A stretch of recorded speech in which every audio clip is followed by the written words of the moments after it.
ಐಪಿಎಲ್ನಲ್ಲಿ ಮೊದಲ over bowling ಮಾಡಿದ bowler ಯಾರು?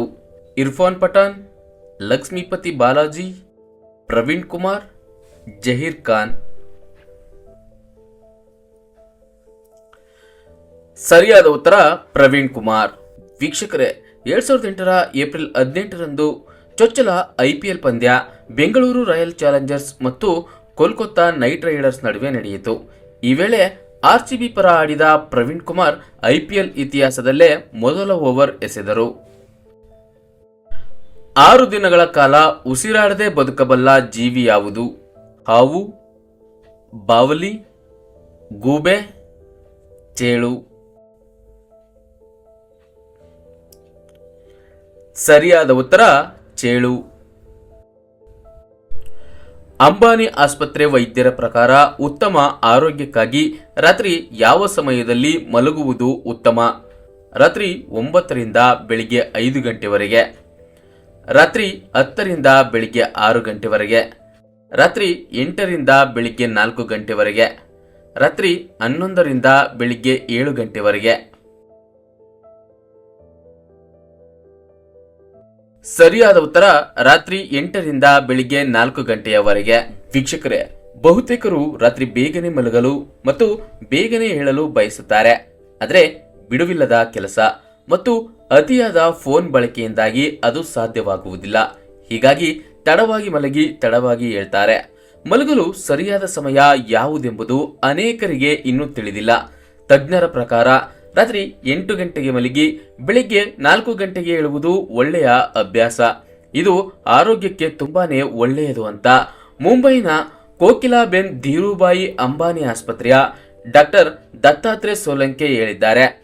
ರಾತ್ರಿ 8 ಗಂಟೆಯಿಂದ ಬೆಳಗಿನ ಜಾವ 4 ಗಂಟೆಯವರೆಗೆ ಮಲಗುವುದು ದೈಹಿಕ ಮತ್ತು ಮಾನಸಿಕ ಆರೋಗ್ಯಕ್ಕೆ ತುಂಬಾನೇ ಒಳ್ಳೆಯದು. ಈ ಅಭ್ಯಾಸವನ್ನ ಪಾಲಿಸಿದ್ರೆ ಬೆಳಿಗ್ಗೆ ಹೆಚ್ಚು ಉಲ್ಲಾಸವನ್ನ ಅನುಭವಿಸುತ್ತಾರೆ. ಬೇಗ ಮಲಗಿ ಬೇಗ ಹೇಳುವುದರಿಂದ ದೇಹಕ್ಕೆ ಹೆಚ್ಚಿನ ಶಕ್ತಿ ಸಿಗುತ್ತದೆ. ಆಯಾಸವಿಲ್ಲದೆ ದಿನವಿಡೀ ಕೆಲಸ ಮಾಡಬಹುದು. ರಾತ್ರಿ ಬೇಗ ಮಲಗುವುದರಿಂದ ಆಹಾರವನ್ನ ತ್ವರಿತವಾಗಿ ಜೀರ್ಣಿಸಿಕೊಳ್ಳಲು ಮತ್ತು ದೇಹಕ್ಕೆ ಶಕ್ತಿಯನ್ನ ಒದಗಿಸುತ್ತದೆ. ಅಲ್ಲದೆ ಇದು ರಕ್ತದಲ್ಲಿನ ಸಕ್ಕರೆ ಮಟ್ಟವನ್ನ ನಿಯಂತ್ರಿಸಲು ಸಹಾಯ ಮಾಡುತ್ತದೆ ಮತ್ತು ನಿದ್ರೆಯನ್ನ ಸಹ ಸುಧಾರಿಸುತ್ತದೆ. ಸಂಸ್ಕರಿಸಿದ ಮಾಂಸವನ್ನ ಹೆಚ್ಚು ತಿನ್ನುವುದರಿಂದ ಯಾವ ರೋಗ ಬರುತ್ತದೆ? ಡಯಾಬಿಟಿಸ್, ಕಿಡ್ನಿ ಸ್ಟೋನ್, ಕ್ಯಾನ್ಸರ್, ಕ್ಷಯ ರೋಗ. ಸರಿಯಾದ ಉತ್ತರ ಕ್ಯಾನ್ಸರ್. 2024ರ ವಿಶ್ವ ಚೆಸ್ ಚಾಂಪಿಯನ್ಶಿಪ್ ಗೆದ್ದವರು ಯಾರು?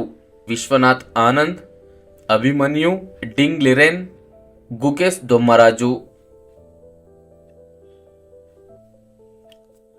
ಸರಿಯಾದ ಉತ್ತರ ಗುಕೇಶ್ ದೊಮ್ಮರಾಜು.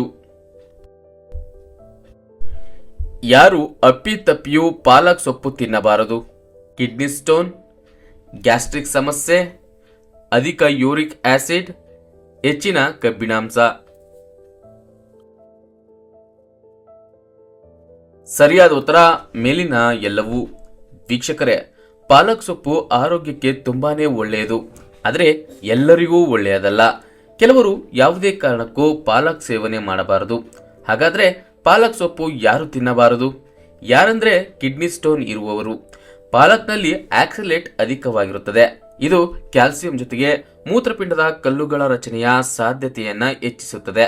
ಹೀಗಾಗಿ ಕಿಡ್ನಿ ಸ್ಟೋನ್ ಇಂದ ಬಳಲುತ್ತಿರುವ ಜನರು ಪಾಲಕ್ ಸೊಪ್ಪನ್ನ ತಿನ್ನಬಾರದು. ಗಣಪತಿಗೆ ಅತ್ಯಂತ ಪ್ರಿಯವಾದ ಹಣ್ಣು ಯಾವುದು? ದ್ರಾಕ್ಷಿ, ಸೀತಾಫಲ, ಕಿತ್ತಳೆ ಹಣ್ಣು, ಬಾಳೆಹಣ್ಣು.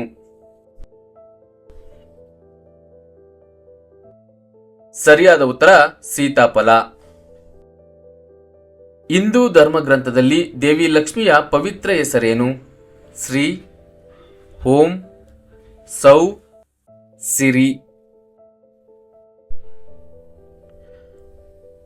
ಸರಿಯಾದ ಉತ್ತರ ಶ್ರೀ.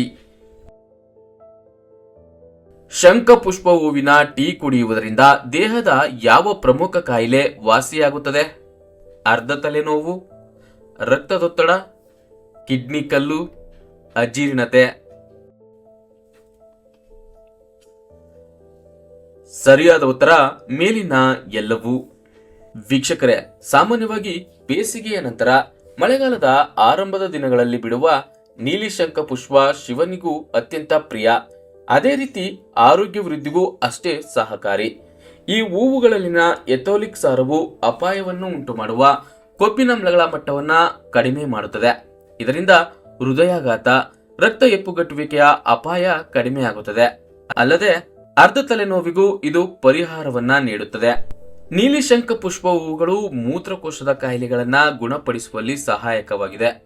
ಅಲ್ಲದೆ ವೀರ್ಯ ದುರ್ಬಲತೆ ಸಮಸ್ಯೆಗೆ ಚಿಕಿತ್ಸೆ ನೀಡಲು ಬಳಸಲಾಗುತ್ತದೆ ಎಂದು ತಜ್ಞರು ಹೇಳಿದ್ದಾರೆ. ಇಷ್ಟೇ ಅಲ್ಲ, ಜೀರ್ಣಶಕ್ತಿಯನ್ನ ಉತ್ತಮಗೊಳಿಸಿ ಹಸಿವು ಹೆಚ್ಚುವಂತೆ ಮಾಡುತ್ತದೆ. ಆದ್ದರಿಂದ ಆಯುರ್ವೇದದಲ್ಲಿ ನೀಲಿಶಂಖ ಪುಷ್ಪವನ್ನ ಹೆಚ್ಚು ಬಳಕೆ ಮಾಡಲಾಗುತ್ತದೆ. ವೀಕ್ಷಕರೇ, ಈ ವಿಡಿಯೋ ಇಷ್ಟವಾಗಿದ್ರೆ ಒಂದು ಲೈಕ್ ಕೊಡಿ. ಯೂಸ್ಫುಲ್ ಅನ್ಸಿದ್ರೆ ಎಲ್ಲರಿಗೂ ಶೇರ್ ಮಾಡಿ. ಹಾಗೂ ನಮ್ಮ ಚಾನೆಲ್ಗೆ ಸಬ್ಸ್ಕ್ರೈಬ್ ಆಗಿಲ್ಲ ಅಂದ್ರೆ ಸಬ್ಸ್ಕ್ರೈಬ್ ಆಗಿ. ಎಲ್ಲರಿಗೂ ಧನ್ಯವಾದಗಳು.